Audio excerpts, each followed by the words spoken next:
toi. Bonjour, je m'appelle Céline Bouffard-Brûlé. Alors, après 40 ans d'expérience en comportement humain, je viens vers vous parce que au quotidien, je rencontre des couples qui ont de bonnes difficultés à bien s'entendre, à trouver l'équilibre, une harmonie, le plaisir de vivre ensemble. On n'a plus ce type de couple comme nos parents qui vivaient 30, 40, 50, 60 ans même de vie de couple.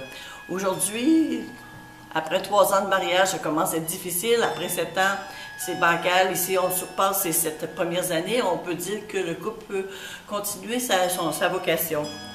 Alors, j'aimerais parler un peu de notre différence entre les hommes et les femmes. Apprendre à mieux se comprendre, à mieux se connaître, eh bien, ça peut nous aider à être mieux dans une relation entre hommes et femmes. Alors, il y a les femmes qui vont reprocher aux hommes d'être insensibles, indifférentes, de ne pas écouter, de manquer de chaleur, de compassion, de ne pas parler, de ne pas donner suffisamment d'amour, de ne pas s'engager dans la relation, de vouloir des relations sexuelles plutôt que de faire l'amour et de laisser la lunette des toilettes soulevée. Les hommes, par contre, reprochent aux femmes leur manière de conduire, d'être incapable de lire un répertoire de rue, de lire une carte routière à l'envers, de n'avoir aucun sens de l'orientation, de trop parler sans jamais aller droit au but, de ne pas prendre souvent d'initiative en amour et de laisser la lunette des toilettes baisser. Grâce aux découvertes qui ont été faites, les plus récentes, de la biologie, de la psychologie, les chercheurs de l'université de Harvard ont trouvé des réponses tant qu'à la génétique et au comportement homme-femme.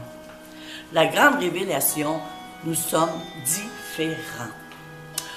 Non pas que par notre physionomie, ce qui apparaît évident, bien entendu, mais par une mémoire qui remonte à la création humaine. La seule chose à peu près qu'ils aient en commun, c'est que nous sommes de la même espèce humaine.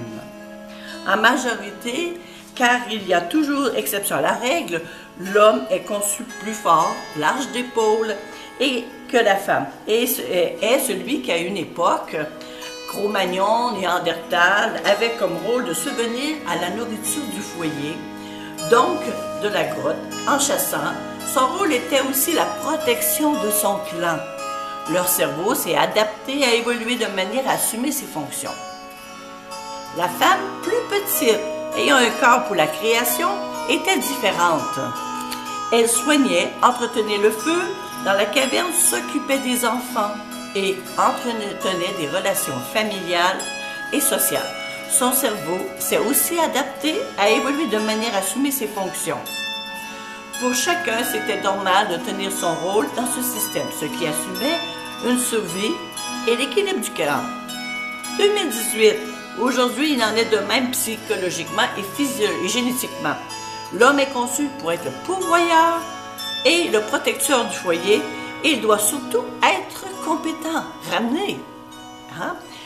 La femme doit maintenir la qualité des relations, s'occuper des enfants, du foyer, la vie sociale, afin que tout fonctionne bien. Mais l'homme a perdu ses repères, car la femme devient compétente, indépendante, intelligente en stratégie amoureuse, alors qu'il a perdu son rôle de compétente au foyer et de protecteur. Par contre, la femme a perdu confiance dans le rôle de l'homme, dans la relation de l'autre, et la relation à l'autre devient difficile. Alors, le taux de divorce chez les jeunes mariés se situe entre 50% et on prend en considération le concubinage et l'homosexualité, la séparation des couples, 70% dans notre société.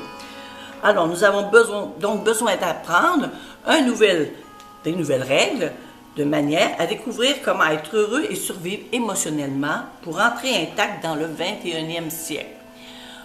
Je ferai un autre petit clip la semaine prochaine pour continuer à donner la connaissance de nos différences pour aller mieux. Si vous avez besoin de compréhension, de consultation, vous m'écrivez sur mon mode Facebook et je vous répondrai. À la semaine prochaine.